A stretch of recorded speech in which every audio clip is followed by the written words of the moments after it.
Assalamualaikum warahmatullahi wabarakatuh.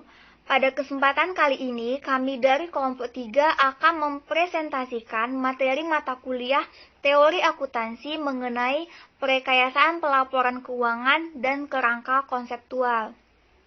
Sebelumnya, perkenalkan anggota kelompok kami yang terdiri dari saya, Firliana Maslinova, dengan BP 2010 536010, serta dua rekan saya, Iqbal Asfandi dengan BP 2010 536005 dan Anissa Harizola 2010 536018. Ada dua topik pembahasan kita kali ini, yaitu yang pertama perekayasaan pelaporan keuangan dan yang kedua kerangka konseptual. Perekayasaan pelaporan keuangan. Perekayasaan pelaporan keuangan adalah proses pemikiran logis, deduktif, dan objektif untuk memilih dan mengaplikasikan ideologi, teori, konsep dasar, teknik, prosedur, dan teknologi yang disediakan secara teoritis dan praktis untuk mencapai tujuan negara melalui tujuan pelaporan keuangan dengan mempertimbangkan faktor sosial, ekonomi, politik, dan budaya negara. Hasil perekayasaan dituangkan dalam suatu dokumen resmi yang disebut dengan kerangka konseptual yang fungsinya dapat dianalogi dengan konstitusi. Salah satu tujuan yang dapat dicapai dengan perekayasaan ini adalah alokasi sumber daya ekonomi secara efektif dan efisien. Pelaporan keuangan nasional harus direkayasa secara seksama untuk mengendalikan alokasi tersebut secara otomatis dengan mempengaruhi perilaku pengambilan keputusan ekonomi yang dominan melalui informasi keuangan. Agar terjadi pengendalian otomatis, penyediaan informasi harus dilakukan dengan cara tertentu berupa prinsip akuntansi berterima umum. Selanjutnya, proses perekayasaan. Tujuan ekonomi dan sosial negara. Tujuan pelaporan keuangan yaitu menyediakan informasi keuangan untuk dasar pengambilan keputusan ekonomi dan sosial. Proses pertimbangan yang dilalui yaitu konsep-konsep dasar apa yang relevan digunakan, siapa subjek pelapor atau entitas pelapor, siapa yang dituju oleh informasi apa yang akan dilaporkan, simbol atau elemen apa yang digunakan untuk melaporkan, dasar pengakuan apa untuk mengkuantifikasi, dan medium apa yang digunakan untuk melaporkan, serta bagaimana informasi itu disajikan dalam medium. Kerangka konseptualnya yaitu dijabarkan dalam standar akuntansi dan acuan lainnya sehingga membentuk prinsip akuntansi berterima umum atau PABU. Media pelaporannya itu dalam bentuk isi dan jenis dan menimbulkan informasi akuntansi.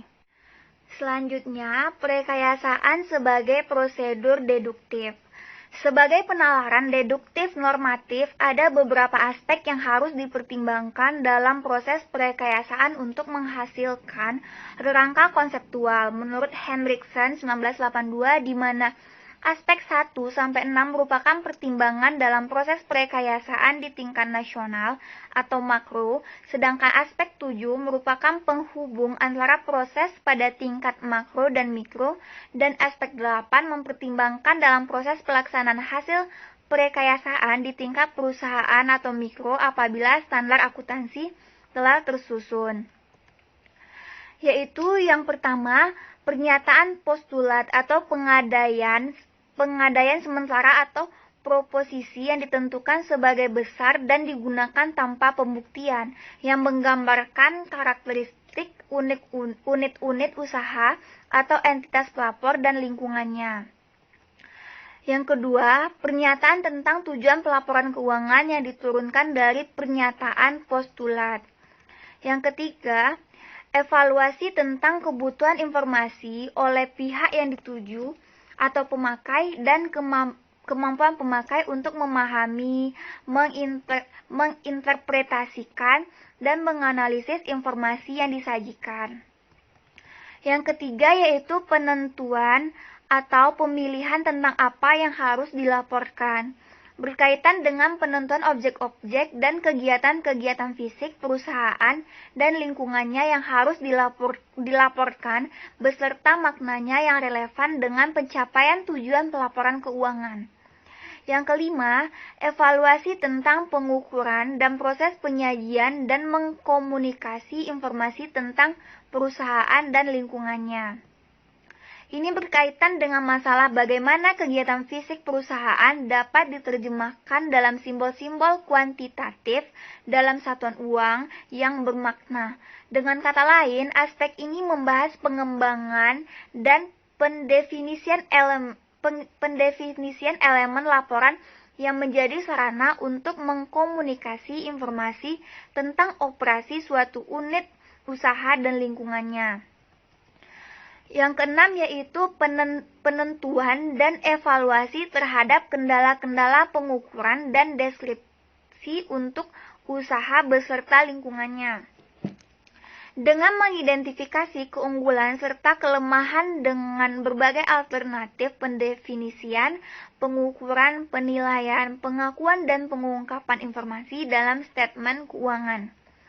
Yang ketujuh, pengembangan dan penyusunan pernyataan umum atau general proposition yang dituangkan dalam bentuk suatu dokumen resmi yang menjadi pedoman umum dalam menyusun standar akuntansi. Yang kedelapan, perancang bangunan struktur dan formasi sistem informasi akuntansi yang berupa prosedur, metode, dan teknik untuk menciptakan, menangkap, mengolah, meringkas, dan menyajikan informasi sesuai dengan standar atau prinsip akuntansi berprima umum. Dalam penyusunan sistem dan prosedur akuntansi ini merupakan tahap penciptaan dan penyajian data akuntansi. Standar akuntansi menentukan bentuk, isi, dan susunan statement keuangan. Berikutnya, siapa merekayasa? Proses perekayasaan merupakan upaya tim yang melibatkan berbagai disiplin intelektual dan kekuatan politik. Mengingat perekayasaan tersebut merupakan suatu proses yang serius yang hasilnya akan berdampak luas dan jangka panjang. Karena pelaporan keuangan mempunyai dampak ekonomi dan sosial karena pelaporan keuangan merupakan sarana atau wahana dalam pengalokasian sumber daya ekonomi. Perekayasaan dilakukan oleh pihak yang mempunyai wewenang di tingkat nasional dan mempunyai wawasan teori akuntansi yang kuat, luas, dan memadai. Harus merupakan tim multidisipliner agar hasilnya dapat diandalkan sebagai wahana atau wadah untuk menjamin tercapainya tujuan sosial dan ekonomi negara. Selanjutnya, aspek semantik dalam perekayasaan. Elemen-elemen atau objek-objek statement keuangan dapat dipandang sebagai simbol-simbol kegiatan operasi perusahaan. Contohnya elemen aliran kas yang terdiri dari operasi, investasi, dan pendanaan. Penentuan elemen-elemen ini didasarkan pada gagasan bahwa yang dituju oleh informasi adalah investor dan kreditor dalam suatu lingkungan sistem ekonomi tertentu. Elemen-elemen tersebut tidak akan bermakna dan tidak akan menjadi informasi sebelum diukur.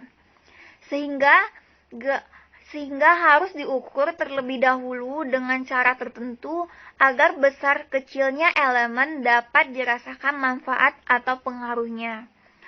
Agar dapat diolah dan disajikan dalam bentuk informasi keuangan, objek-objek fisik harus dikuantifikasi ke dalam satuan yang sejenis sehingga satuan tersebut dapat menggambarkan besarnya hubungan antara objek. Dari segi akuntansi, aliran fisik perusahaan digambarkan dalam bentuk satuan uang hasil pengukuran elemen yang menjadi bahan olah dan data dasar akuntansi seperti biaya.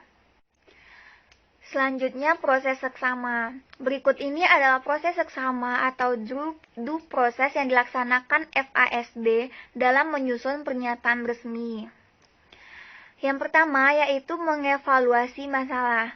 Dengan mengidentifikasi masalah akuntansi dan pelaporan, bila memenuhi kriteria untuk ditindaklanjuti dalam bentuk standar, masalah tersebut dimasukkan dalam agenda persidangan FASD. Masalah perlu diidentifikasi karena standar harus diterbitkan atas dasar real problem, bukannya atas dasar perceived problem. Inisiatif untuk menerbitkan standar tentu saja dapat timbul dari masyarakat atau atas desakan grup berkepentingan. Yang kedua, mengadakan riset dan analis. Biasanya dilakukan oleh staf teknis FASB dan satuan tugas yang terdiri atas ahli di luar FASB yang ditunjuk atau dikomisi oleh FASB. Hasil analisis diterbitkan dalam bentuk laporan riset yaitu research report. Selanjutnya, menyusun dan mendistribusi memorandum diskusi kepada setiap pihak yang berkepentingan. Memorandum ini berisi analisis rinci semua aspek masalah yang telah disidangkan pada tingkat awal. Yang keempat, mengadakan dengar pendapat umum untuk membahasi masalah yang diungkapkan dalam memorandum diskusi. Yang kelima, menganalisis dan mempertimbangkan tanggapan publik atas memorandum diskusi, baik dari dengar pendapat maupun dari tanggapan tertulis. Yang keenam yaitu menerbitkan draft awal standar yang diusulkan yang dikenal dengan nama exposure draft atau ID untuk mendapatkan tanggapan tertulis dalam waktu 30 hari setelah penerbitan. Yang ketujuh, menganalisis dan mempertimbangkan tanggapan tertulis terhadap exposure draft atau ID tersebut. Yang kedelapan yaitu memutuskan apakah jadi menerbitkan suatu statement atau tidak. Statement dapat diterbitkan kalau mayoritas anggota menyetujui. Yang kesembilan, menerbitkan statement yang bersangkutan. Selanjutnya, konsep informasi akuntansi. Salah satu kata kunci penting dalam definisi akuntansi adalah informasi keuangan. Sederetan angka belum tentu merupakan informasi, tetapi tetap sekedar data kalau deretan angka tersebut tidak mempunyai makna atau nilai, atau kemampuan informasi untuk meningkatkan pengetahuan dan keyakinan pemakai dalam mengambil keputusan bagi yang membacanya. Informasi semantik akuntansi atau teori akuntansi yang memusatkan perhatian pada masalah-masalah penyimbolan, pengukuran, dan penyajian kegiatan operasi dan objek fisik perusahaan dalam bentuk laporan keuangan yang digunakan dalam statement keuangan berisikan rangkaian elemen-elemen yang baru dapat ditangkap maknanya kalau bentuk, isi, dan susunan statement diartikan secara kontekstual sesuai dengan akuntansi yang prinsip akuntansi berterima umum atau PABU, terutama standar akuntansi. Informasi semantik adalah seperti likuiditas, solvensi, profitabilitas, dan sebagainya. Selanjutnya, rangka konseptual, yaitu ada dua, menurut FASB dan menurut IASC. Yang pertama yaitu menurut FASB. Penalaran dan argumen yang melekat dalam tiap penjelasan konsep-konsep dalam rangka konseptual versi FASB membentuk seperangkat pengetahuan yang dapat dipandang sebagai suatu teori deduktif normatif untuk memahami lebih baik mengapa konsep tersebut dipilih bukan yang lain dan apa implikasinya. Berikut manfaat perangka konseptual menurut Vemonkamp 1960 dan sejalan dengan apa yang ditegaskan oleh FASB. Antara lain, yang pertama, memberi pengarahan atau pedoman kepada badan yang bertanggung jawab dalam penyusunan atau penetapan standar akuntansi.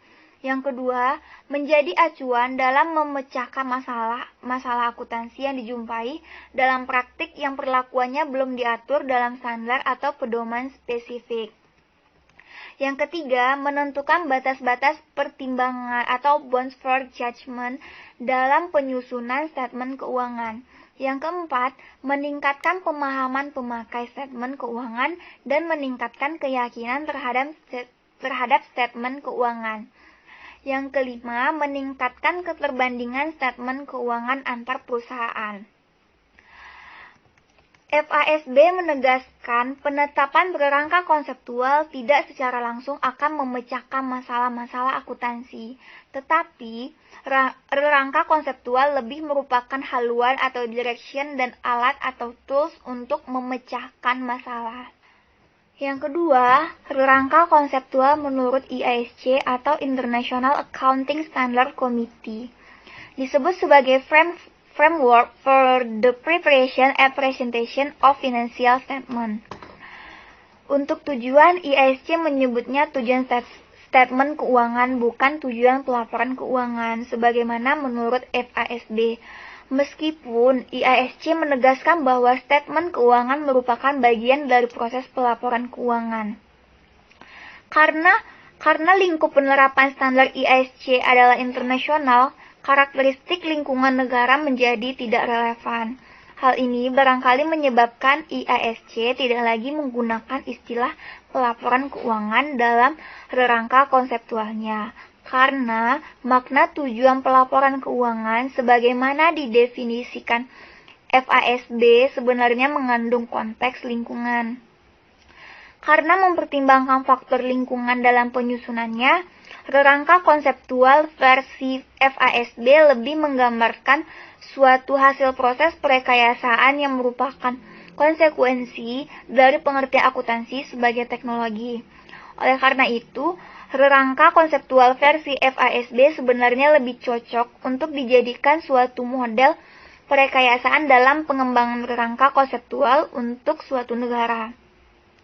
Selain itu, rangka konseptual FASB banyak memuat penalaran dan argumen untuk memilih konsep-konsep yang relevan. Baiklah, pembahasan selanjutnya akan dilanjutkan oleh Iqbal Asfandi.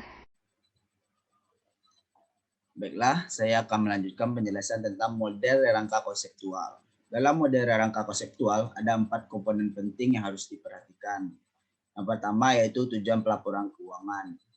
Ini dituangkan secara resmi dalam bentuk SFAC nomor 1 dan FFAC nomor 4. Selanjutnya, kriteria kualitas informasi. Dituangkan dalam SFAC nomor 2. Yang ketiga yaitu pengukuran dan pengakuan. Dicakup dalam SFAC nomor 5 dan nomor 6. Yang terakhir yaitu elemen-elemen statement keuangan dituangkan dalam SEAC nomor 3 yang saat ini telah diganti dengan SFAC nomor 6.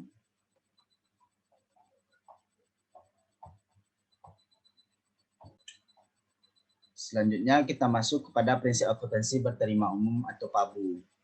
Ada beberapa versi dalam penyusunan PABU. Yang pertama pada versi APB. Pada versi APB telah meletakkan dasar-dasar penting penyusunan dokumen yang sekarang dikenal dengan rangka konseptual. APB menyebut sebagai basic concept and accounting principle underlying financial statement of business enterprise. Dokumen ini dapat dipandang sebagai embrio rangka konseptual yang memuat komponen lingkungan akuntansi keuangan. Dimulai dari tujuan akuntansi keuangan, statement keuangan, ciri dasar, dan elemen-elemen dasar akuntansi keuangan. Sedangkan PABU versi Rubin. PABU versi Rubin ini, PABU bukan merupakan satu buku atau dokumen, tetapi lebih merupakan rangka pedoman yang terdiri atas berbagai sumber dengan berbagai tingkat keautoritatifan yang membentuk suatu hierarki. Sedangkan PABU versi SAS nomor 69 yaitu entitas bisnis khususnya swasta dan entitas non-bisnis atau non-laba diacu sebagai entitas non-kepemerintahan sebagai pesaing entitas kepemerintahan. Karena tujuan, karakteristik, dan jurisdiksi operasi entitas kepemerintahan yang berbeda, diperlukan pelaporan keuangan yang berbeda pula. Untuk itu dibentuklah Government Accounting Standard Board atau GASB yang bertanggung jawab untuk menentukan PABU, terutama pada standar akuntansinya. Untuk entitas kepemerintahan, dengan kata lain, entitas non-kepemerintahan berada di bawah jurisdiksi FASB dan entitas kepemerintahan di bawah jurisdiksi GASB. Selanjutnya PABU versi PAP atau Standar Profesional Akuntan Publik.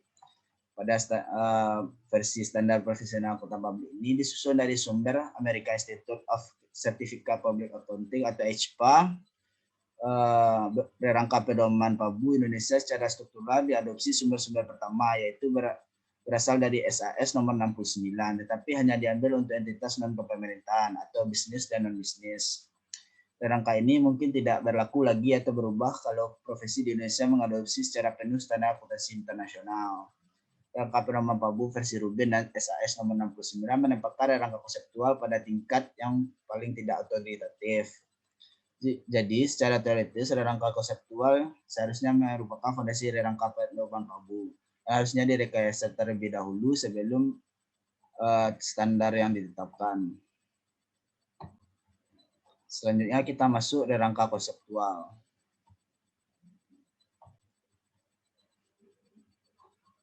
Yang pertama yaitu peran rangka konseptual. Peran rangka konseptual bertujuan untuk memberikan teori akuntansi terstruktur di mana pada tingkat teoritis tertinggi menyatakan ruang lingkup dan tujuan pelaporan keuangan. Kemudian pada tingkat konseptual fundamental berikutnya mengidentifikasikan dan mendefinisikan karakteristik kualitatif dari informasi keuangan seperti relevansi, keandalan, ketepatan waktu, dan dapat mudah dimengerti. Elemen-elemen dasarnya seperti aset, kewajiban, ekuitas, pendapatan, pengeluaran, dan laba. Selanjutnya kita masuk kepada manfaat dari kerangka konseptual. Ada 6 manfaat dari kerangka konseptual itu. Yang pertama yaitu persyaratan pelaporan akan lebih konsisten dan logis karena persyaratan tersebut berasal dari serangkaian konsep yang teratur. Yang kedua, penghindaran persyaratan pelaporan akan jauh lebih sulit karena adanya ketentuan yang mencakup semua.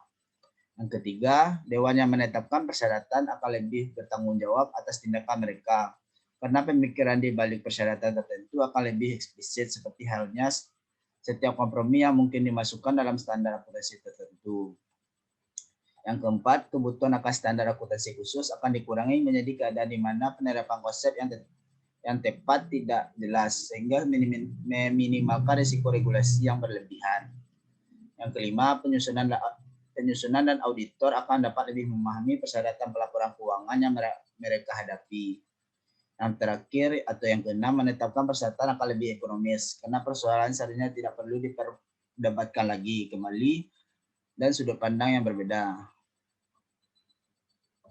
Selanjutnya kita masuk ke tujuan kerangka konseptual. Pada tujuan kerangka konseptual ini menganut 2 pendekatan. Pendekatan pertama menyediakan informasi untuk sehimpunan pemakaian umum yang mempunyai bermacam-macam kepentingan keputusan. Di sini pelaporan keuangan diarahkan untuk menghasilkan satu aset, data, statement keuangan untuk berbagai pemakai dan kepentingan.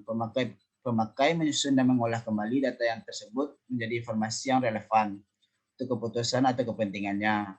Dengan kata lain, pemakai harus melakukan analisis untuk menyerap informasi semantik yang ada di balik data akuntansi.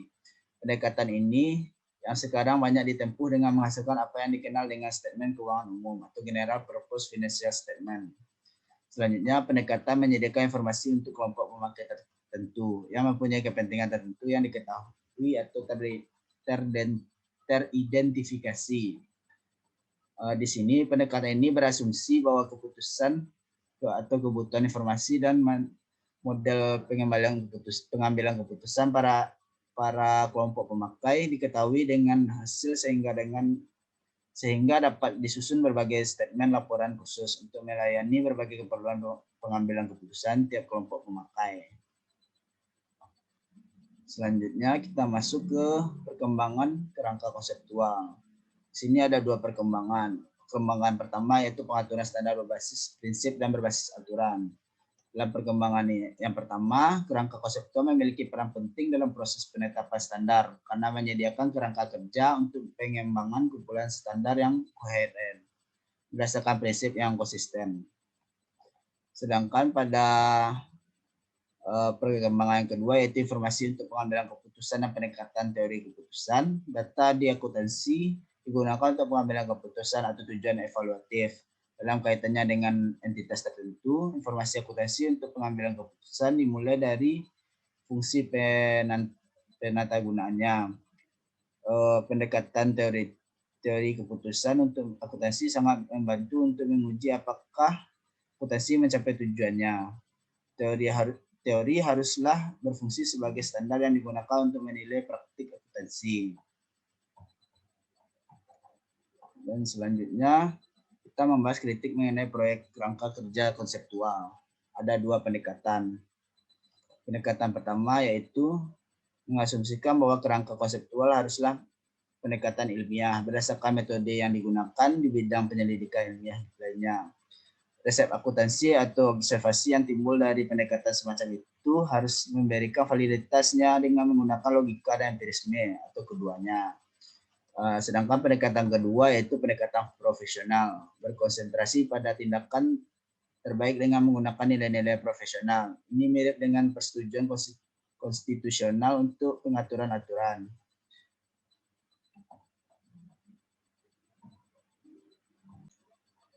Selanjutnya itu perkembangan tujuan pelaporan keuangan. Di sini ada 3 perkembangannya. Yang pertama tujuan versi Sobat. Komite Eksekutif AAA atau American Accounting Association mendefinisikan tujuan pelaporan keuangan dengan menunjukkan manfaatnya. Berikut manfaatnya. Yang pertama membuat keputusan yang berkaitan dengan penggunaan sumber daya. Yang kedua, mengarahkan dan mengendalikan sumber daya fisik dan manusia suatu organisasi secara efektif. Yang ketiga, memelihara dan melaporkan pengelolaan sumber daya yang mempercayakan kepada manajemen. Yang keempat, memberikan kemudahan berjalan fungsi dan pengendalian sosial. Sehingga secara spesifik pemakaian diarahkan oleh tujuan di atas adalah berbagai kelompok yaitu manajemen, investor, kreditor, pegawai, pemasok, dan regulator. Walaupun tujuan sosial juga menjadi perhatian sebagaimana terrefleksi dalam tujuan keempat, karena pihak yang dituju tidak jelas, dapat dikatakan bahwa Asobat sebenarnya mendefinisikan tujuan pelaporan atas dasar tujuan fungsional. Yang kedua, tujuan versi APB nomor 4. Tujuan versi APB keuangan. Tujuan versi APB nomor 4 ini, tujuan pelaporan keuangan yang dicanangkan dalam APB nomor 4 secara umum dinyatakan sebagai tujuan dasar dari akuntansi keuangan. Dan laporan keuangan adalah untuk memberikan informasi keuangan tentang bisnis individu perusahaan yang berguna dalam pengambilan keputusan ekonomi. Selanjutnya kita masuk kepada tujuan versi Trueblood Komite. Komite yang diketahui oleh Robert M. Trueblood mendapatkan tugas untuk menyempurnakan dan mengembangkan tujuan pelaporan yang telah dihasilkan oleh APB Komite Trueblood. Menjabarkan tujuan APB nomor 4 ke dalam 12 butir tujuan yang saling berkaitan secara hierarki dengan menunjukkan 4 aspek yang mereka pada tiap tujuan tersebut, yaitu tentang apa, siapa yang dituju, untuk apa informasi digunakan, serta hierarki tujuan dengan tujuan lainnya. Selanjutnya kita masuk ke tujuan pelaporan keuangan FASB.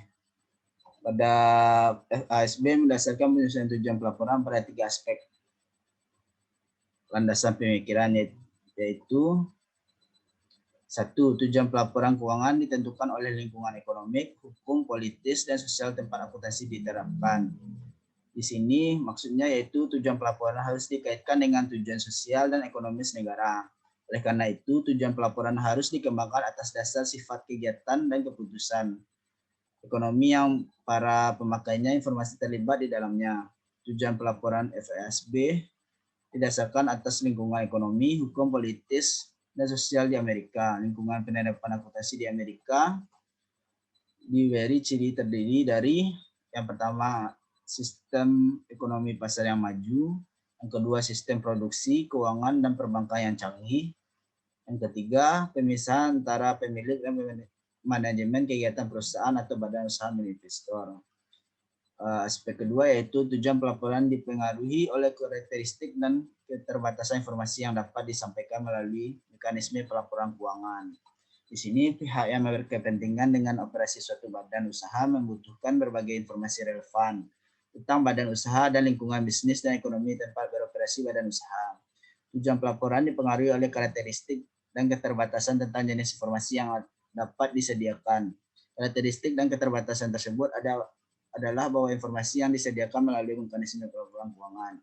Yang pertama, lebih berkaitan dengan badan usaha atau perusahaan daripada dengan industri atau ekonomi secara keseluruhan.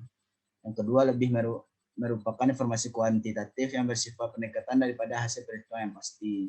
Selanjutnya, aspek ketiga, yaitu tujuan pelaporan memerlukan suatu fokus untuk menghindari terlalu umumnya informasi akibat terlalu banyaknya pihak pemakai yang ingin dipenuhi kebutuhan informasinya.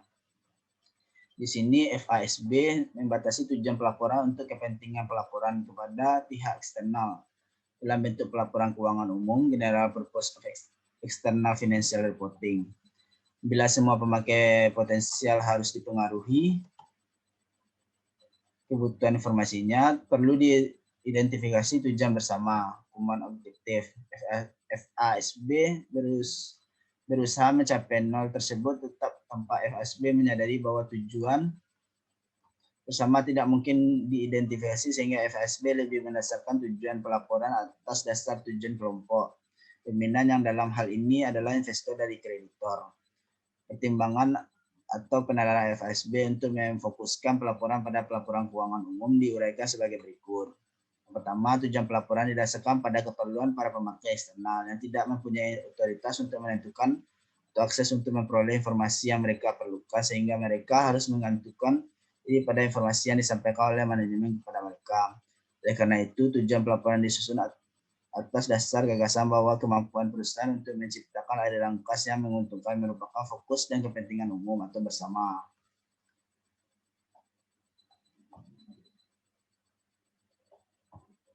Selanjutnya materi selanjutnya akan dijelaskan oleh teman saya Anissa. Kepada Anissa dipersilakan. Oke, selanjutnya kita membahas tentang tujuan pelaporan entitas non-bisnis. Jadi sebelumnya yang dijelaskan oleh teman-teman saya itu untuk entitas yang bisnis. Nah, sekarang kita menjelaskan tentang tujuan pelaporan entitas untuk non-bisnis. Nah, teman-teman tahu nggak siapa aja yang masuk ke entitas non-bisnis ini? Jadi FASB atau Financial Accounting Standard Board itu menggolongkan, awalnya itu ada 4 organisasi yang masuk ke non-bisnis. Yang pertama itu ada unit-unit kepemerintahan, yaitu pemerintah pusat dan pemerintah daerah. Kemudian yang kedua itu ada organisasi amal dan keagamaan. Kemudian ada institusi sosial dan juga ada organisasi swasta non-profit.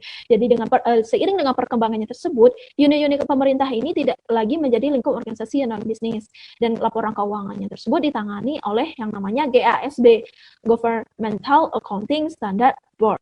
Jadi yang ada dijelaskan di dalam SAS nomor 69 yang mendeskripsi lingkup PABU sebagai pedoman rangka pedomannya tersebut. Oleh karena itu, jadi tidak ada istilah non-bisnis dan bisnis, tetapi diganti dengan istilah kepemerintahan dan non-kepemerintahan. Yang masuk ke pemerintahan tentu yang tadi pemerintah pusat dan pemerintah daerah, yang dimana pelaporan keuangannya itu berada di yurisdiksi GASB tadi, sedangkan yang non-kepemerintahan baru yang non-bisnis dan bisnis. Dan bisnis tadi yang sisa 3, yaitu organisasi amal, keagamaan, institusi sosial, dan organisasi swasta yang non-profit. Sedangkan yang bisnis, ya yang seperti perusahaan-perusahaan besar yang ada di Jakarta itu banyak pokoknya contohnya. Di mana pelaporan keuangannya itu berada di bawah yurisdiksi FASB. Nah, tujuan dari pelaporan organisasi non-bisnis ini dituangkan di dalam rangka konseptual, di mana perbedaan-perbedaan dalam tujuan dapat dijadikan sebagai basis atau dasar untuk mengidentifikasi pelaporan yang memerlukan perlakuan khusus akuntansi. Jadi pasti beda pelakuannya tentang pelaporan keuangan untuk entitas bisnis. Jadi itulah penyebabnya kenapa SFAC yang nomor 3 itu digantikan dengan SFAC yang nomor 6. Karena di dalam SFAC nomor 6 itu merupakan perluasan elemen-elemen yang terdapat dalam SFAC yang nomor 3. Dan kata-kata bisnis enterprise itu dihilangkan dari judul SFAC yang nomor 3. Nah, ini merupakan dua buah tujuan dari pelaporan entitas non-bisnis. Yang pertama itu ada tujuan utama atau disebut juga dengan primary objective dan tujuan spesifik. Tujuan utamanya itu pasti untuk menyediakan informasi yang bermanfaat untuk siapa? Tentunya untuk penyedia dana dan pemakai lainnya, baik itu yang berjalan maupun potensial dalam membuat keputusan rasional alokasi dana ke organisasi-organisasi yang 3 tadi. Kemudian, sedangkan tujuan spesifiknya ini ada 5, tetapi yang paling saya soroti itu tujuan spesifik nomor 5, yaitu di mana informasi yang diperoleh tadi yang merupakan tujuan utama itu lebih dirinci lagi, dispesifik lagi, di mana tentang kinerja organisasi selama satu periode.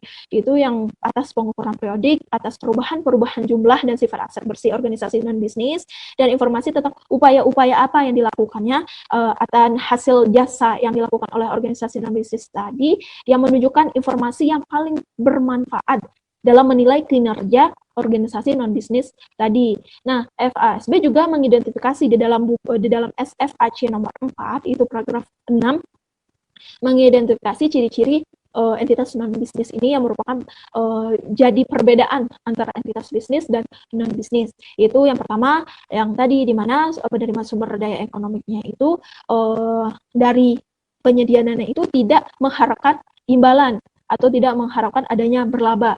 Karena ini merupakan perbedaan antara pelaporan entitas bisnis dan laporan non-bisnis. Mungkin teman-teman juga tahu apa perbedaan antara laporan bisnis dengan non-bisnis. Ya, dimana kalau laporan bisnis itu ada namanya laporan laba rugi, yang dimana mengutamakan atau informasi pusatnya itu pada komponen laba atau rugi dari suatu organisasi selama satu periode.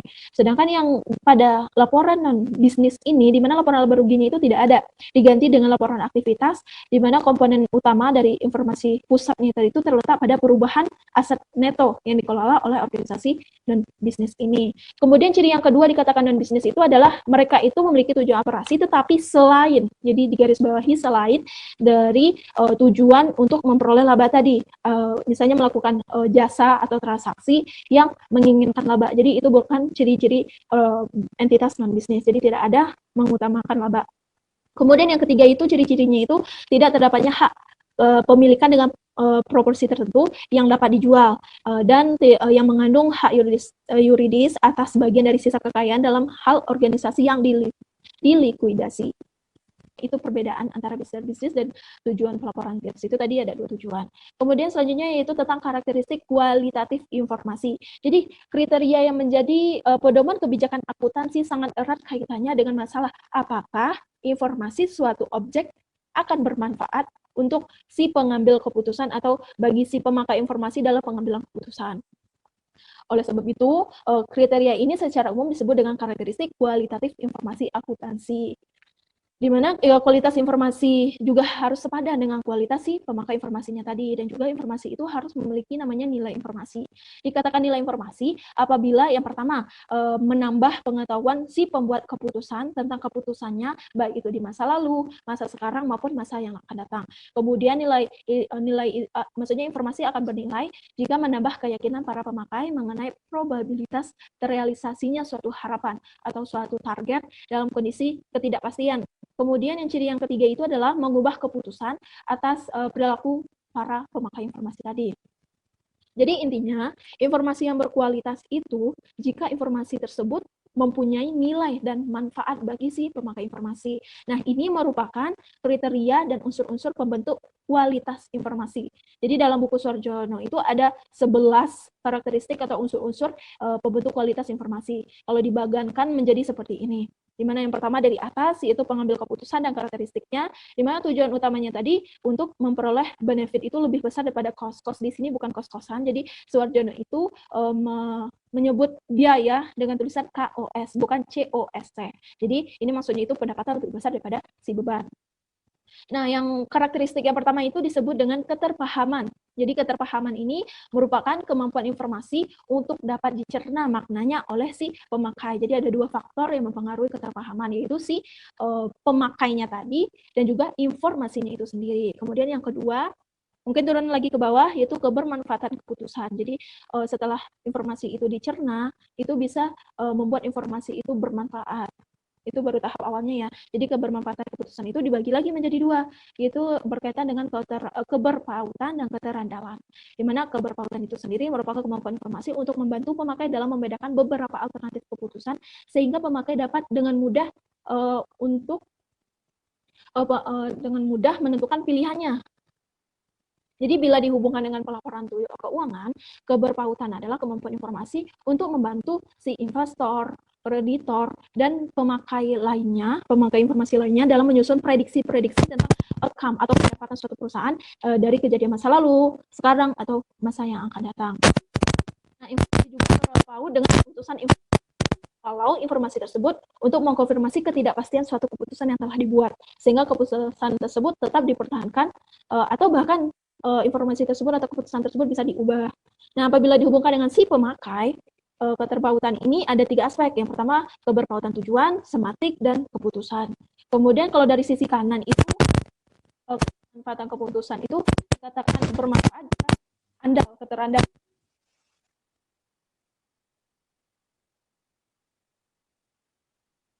Valid. Jadi informasi itu akan berkurang nilainya kalau orang yang menggunakan informasi meragukan kebenaran atas validitas informasi tersebut.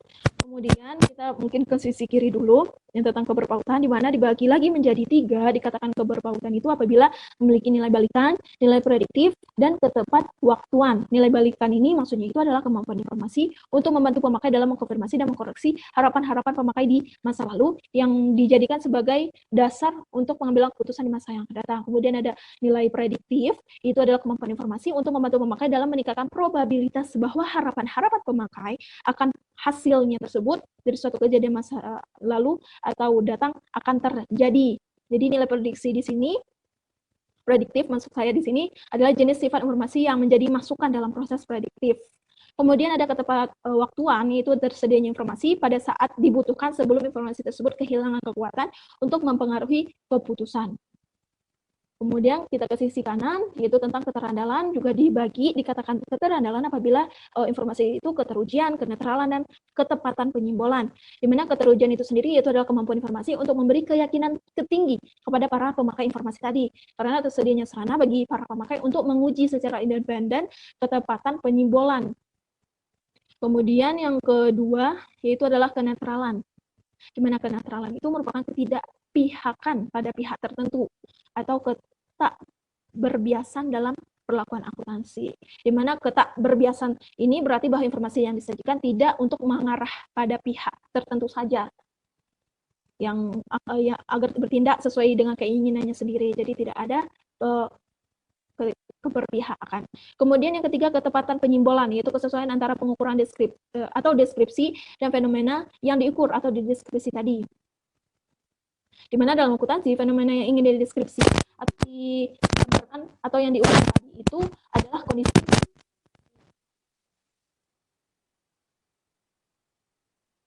ekonomi. Nah, kemudian kita turun ke bawah, yaitu tentang keterbandingan. Itu ini keterbandingan.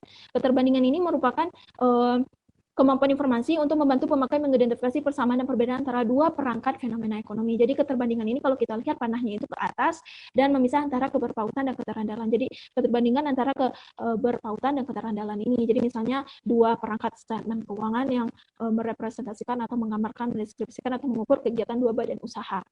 Nah, kemudian yang paling terakhir, karakteristik menurut dalam buku Suarjo itu adalah materialitas. Jadi ini sifat dari informasi yang dihasilkannya tersebut agar tidak adanya penghilangan atau salah saji.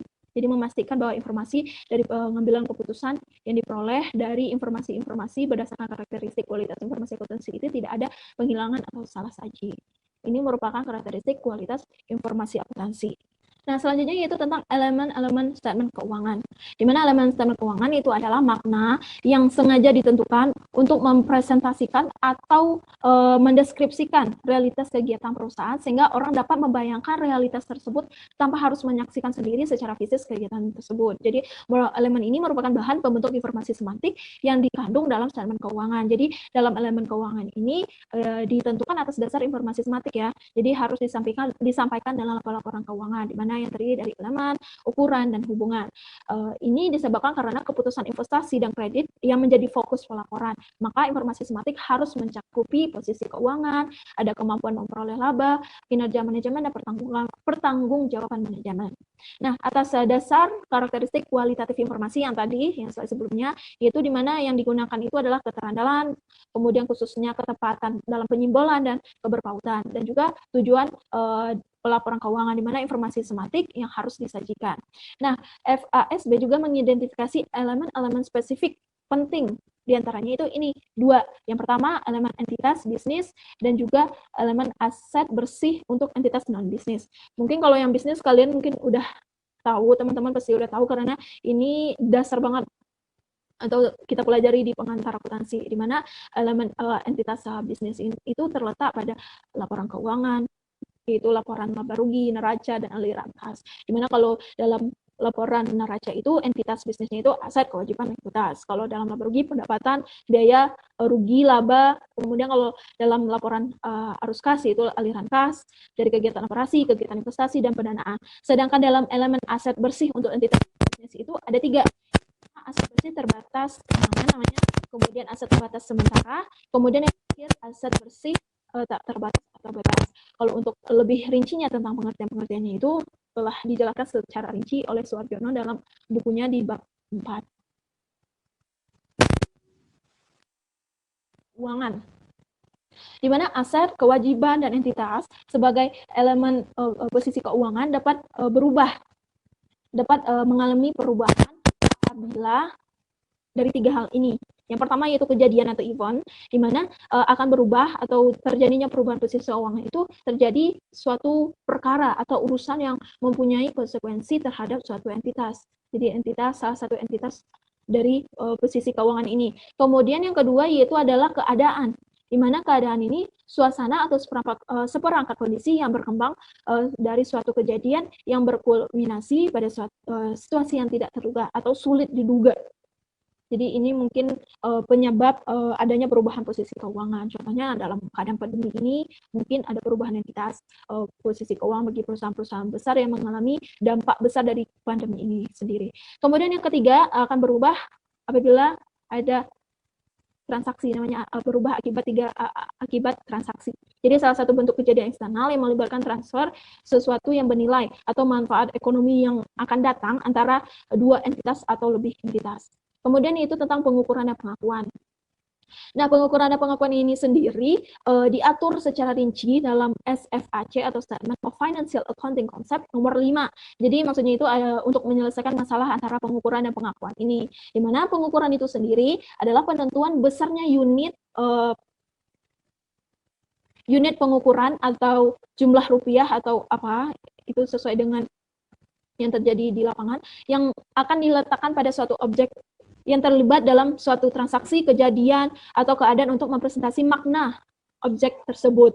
Nah, jadi atribut elemen statement keuangan harus diukur untuk membentuk informasi yang sematik. Jadi yang merupakan persyaratan dalam elemen pelaporan keuangan tadi yang sebelumnya saya jelaskan harus membentuk informasi semantik yang terdiri dari elemen, ukuran, dan hubungan, di mana atribut elemen harus diidentifikasi dan atribut tersebut diukur sesuai dengan pilihan untuk mendapatkan ketepatan penyimbolan.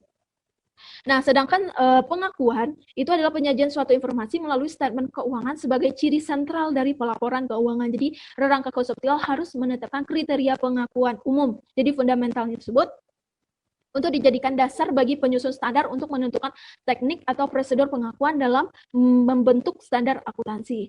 Nah, FASB juga menetapkan 4 kriteria pengakuan yang dijadikan fundamental atau konseptual yang disebutkan dalam SFAC nomor 5, yaitu meliputi ada definisi, ini yang memenuhi definisi dari sebuah elemen laporan keuangan, kemudian dapat diukur, yang memiliki atribut yang relevan, dan dapat diukur dengan cukup andal, kemudian ada relevansi, itu informasi yang berkenaan mampu membuat perbedaan pada keputusan para penggunanya.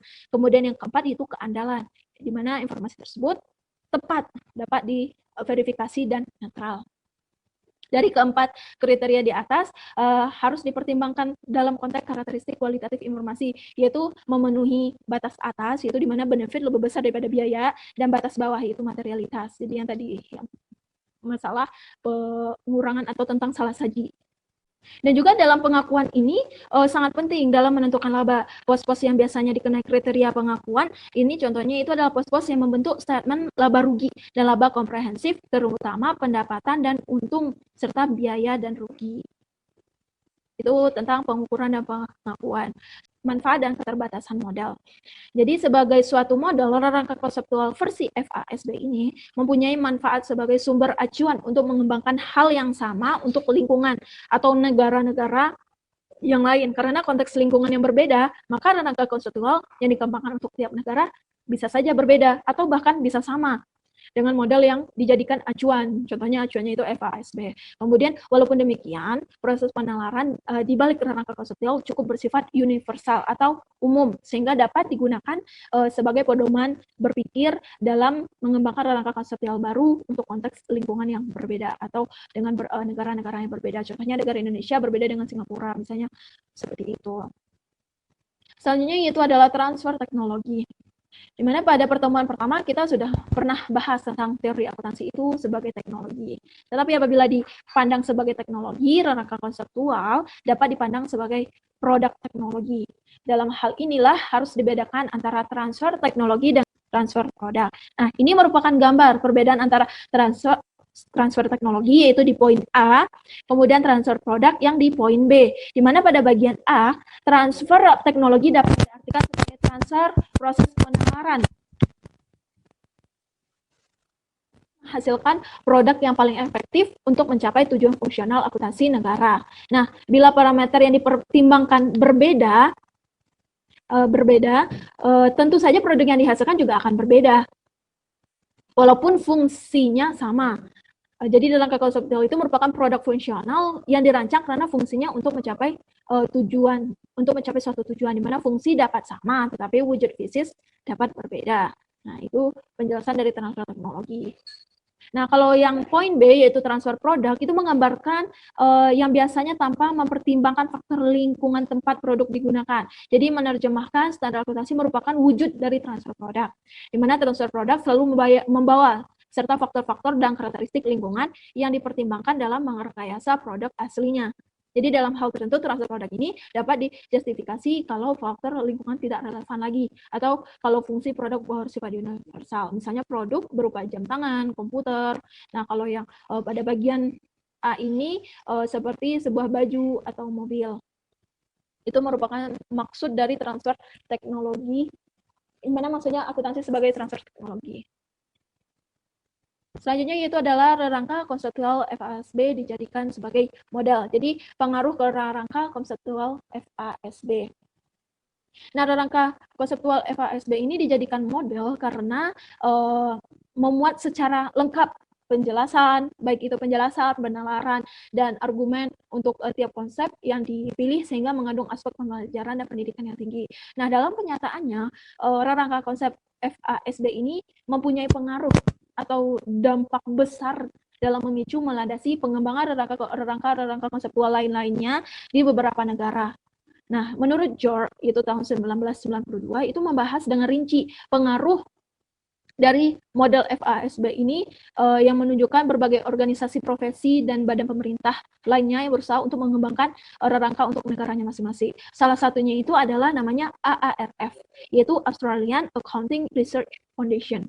Nah, kita bisa lihat yang sebelah kanan ini merupakan rangka konseptual punyanya AARF, sedangkan yang kiri ini merupakan rangka konseptual FASB, di mana George membahas dengan cukup mendalam pengaruh rangka konseptual FASB dengan menunjukkan kemiripan proses penalaran dan komponen rangka konseptual yang dikembangkan oleh organisasi AARF ini yang sebelah kanan dengan komponen rangka konseptual FASB yang sebelah kiri, di mana struktur tersebut mirip dengan struktur perekayasaan yang sebelah kiri ini. Tidak hanya pada struktur, kita bisa lihat isi tiap komponen rangka konseptual AARF, di mana komponen tersebut dituangkan dalam bentuk pernyataan yang disebut dengan SAC, yaitu Statement of Accounting Concept.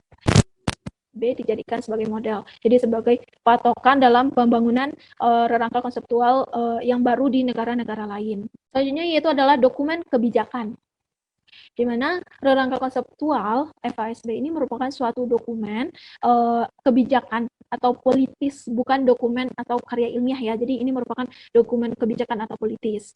Nah, sebagai dokumen kebijakan, proses penyusunannya melibatkan perdebatan dan atau argumen yang keputusan akhirnya dalam beberapa kasus melibatkan pemungutan suara atau voting. Jadi argumennya itu melandasi penyimpulan lebih bersifat deduktif normatif dengan asumsi atau premis yang validitas atau kebenarannya dinilai dan dianut atas dasar pertimbangan politik, ekonomi, dan sosial. Dengan demikian, rangka konseptual FASB penuh dengan muatan nilai-nilai yang dianut dalam konteks lingkungan Amerika atau disebut juga dengan value laden.